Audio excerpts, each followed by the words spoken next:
Hi everyone, I hope you're doing well. Um, I hope you've recovered from task one. Thanks for those submissions. They are currently being marked, and you will receive them back with feedback and marks as soon as possible. But meanwhile, here we are with a, a video session or a lecture about task two. Now, I don't want to overwhelm you if you're still very exhausted from task one, but I also know that some of you are already eager to get started with the second task, and you all have different ways of managing your time.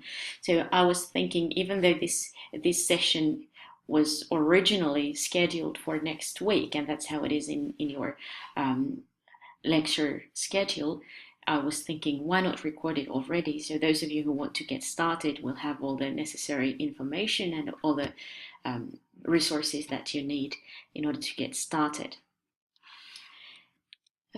First of all, let's look at some important dates. So this will help you in managing your time. So again, just as with task one, we have different steps for this task as well. And this time we have three deadlines. And again, similarly as with the first task, there's only one submission in the LMS, but there's different steps to the task. And just as in the first assignment, the first step is submitting your draft for peer review, and you will do this similar manner as with task one. So there is a peer review booking form in the LMS, and again you just put in your name, you put in your URL, and you also and your email, and you book yourself as the reviewer for two other people. Now please note that this date here, 10th of October, is actually different. It's deliberately different from what you will see in your unit guide. In your unit guide, this is Friday the 7th, but when I was thinking about this, I was thinking, well, why not give you a couple of extra days, another weekend to work on your draft, and also make all of the due dates a Monday, so it's easier to remember as well. So Monday the 10th of October is when you should book for peer review, and this time you have a designated due date for the feedbacks as well. So when you a date when you should be finished with your review, and you should send your feedback to the people whose work you have reviewed, and again including me in the email. So that would be Monday, 24th of October. So you will actually have 2 weeks to really go through your peers' work and really put time and thought to it, and write good constructive feedback for them. And this is because in this task we actually have a bigger emphasis on the peer review part, also in what comes to marking. So I really want to give you good time and the possibility to really do well in this part as well. So after Monday the 24th, you should receive feedback from others, and then you can make changes to your work if needed, and submit your website for assessment by Monday the 31st of October. So there's one more full week for you to make the changes. So this task is about authentic learning and about using ICT as cognitive tools in your classroom.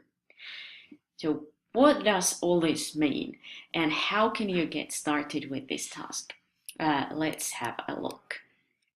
So I strongly recommend that before you really get started with the actual hands-on work, you make sure that you have a good understanding of the central concepts that you need for this task.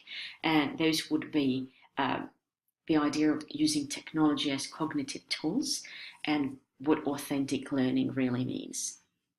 So this screenshot is from the LMS, from the readings and discussions section, and I warmly recommend that you get started with these two resources that are marked with an arrow here. So there is a text about technology as cognitive tools, learners as designers, and another text about authentic learning supported by technology. So if you haven't read these yet, I really recommend that you get started with that.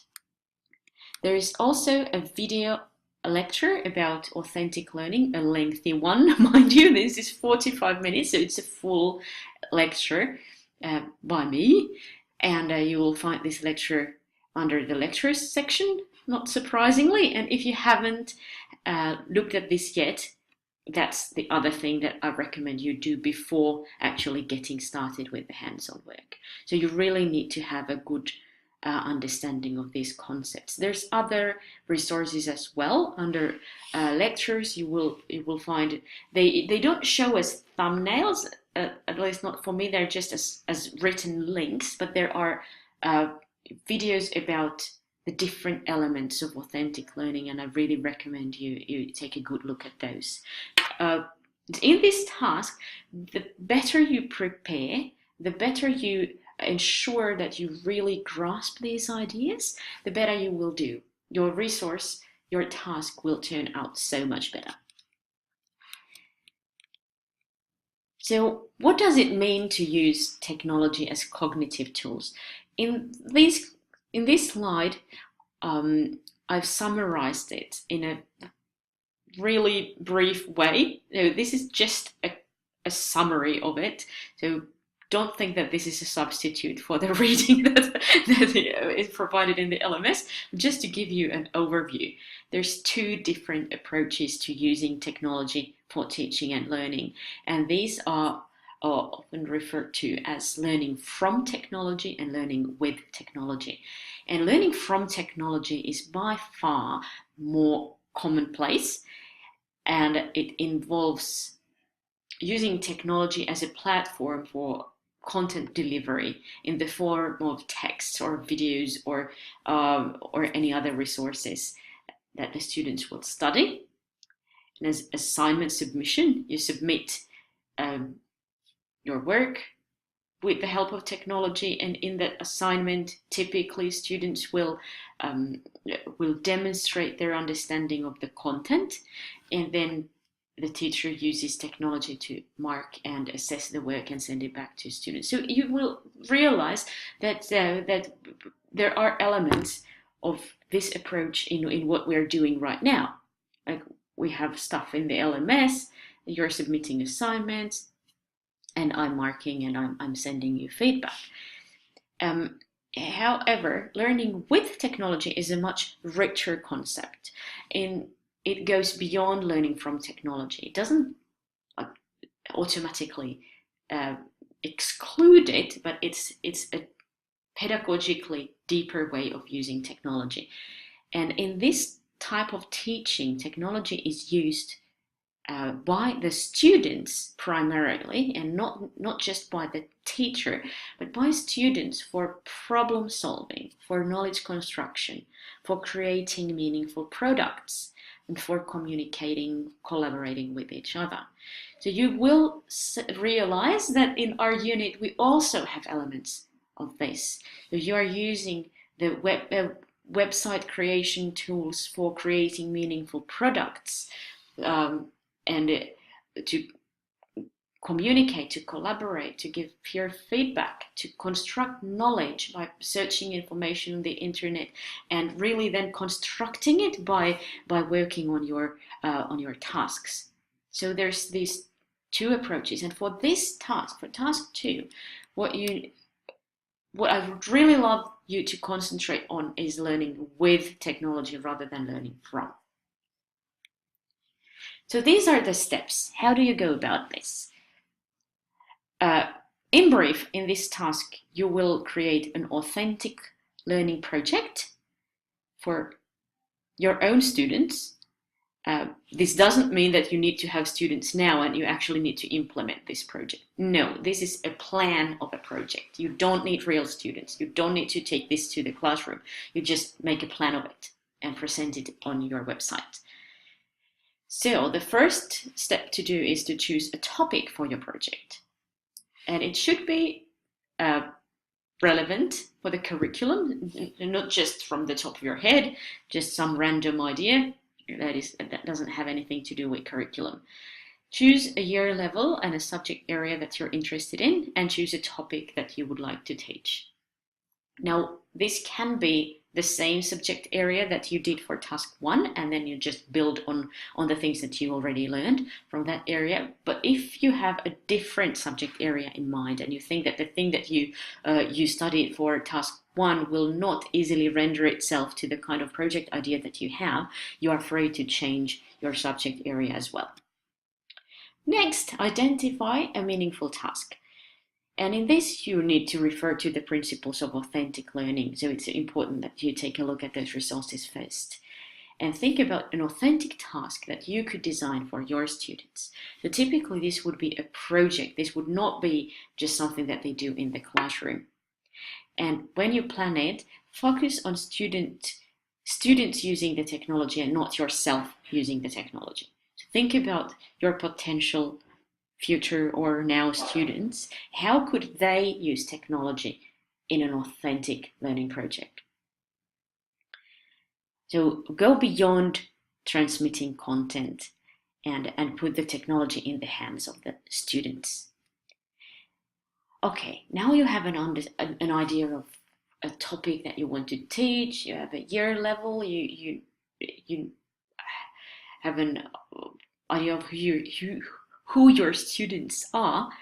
The next thing to think about is what technologies will best support this learning task and how. So here you really draw from what you learned in task 1. Is there something in there that you could build on? You also need to think about the details of this learning project that you are creating and planning. So imagine that the web resource, the website that you are creating is actually for your colleagues, so that they will get a step-by-step, or not necessarily step-by-step, I'll take that back. It can be in other form, it doesn't have to be in steps, but they get a comprehensive idea of what your proposed authentic learning project is about, and they get enough information of it so that they could actually take it and implement it in their classrooms. So plan the tasks, or the task what the students will do, but also think about resources that are required for this project. So are there technologies that the teacher needs to get familiar with, or some web resources, things that would support the implementation of this project, and provide examples of these, and ensure that your plans are clear and easy to follow as well. Then you should write an introduction, and this should be like an introduction to your project. And this is actually really important, because in this introduction you really demonstrate that you get it, that you understand how technology can be used in a meaningful way to support learning. So in your introduction, explain what the purpose of the project or the authentic task is, what technologies are used, what is it that the students will create, what is the topic, what's the learning area, and why have you chosen this technology? Now think about this. Why is it this technology and not any other? Why do you do this with technology and not without technology? What is the value add of using the technology, and this technology in particular? And explain it in your introduction. And also explain how your project addresses the ideas of authentic learning. Why is this an authentic learning project? And why have you made the choices that you have? So really put thought and effort into your introduction, so that it really demonstrates that you understand these concepts. So once you've got all these 4 steps done, the next thing will be just to put it all together and publish it on your website. So to do this, you can add as many pages as you need to ensure that all of the plans and the resources and the instructions and the introduction and everything that you need are all accessible and clear and easy to navigate. So there's no limit to how many pages you should add, or any template of what should go on which page or anything like that. The main thing is that it's easy to navigate and all the information can be found easily. And just a reminder, it always makes a website much nicer to look at if you have some visuals there. But if you're adding pictures, just remember to adhere to copyright laws.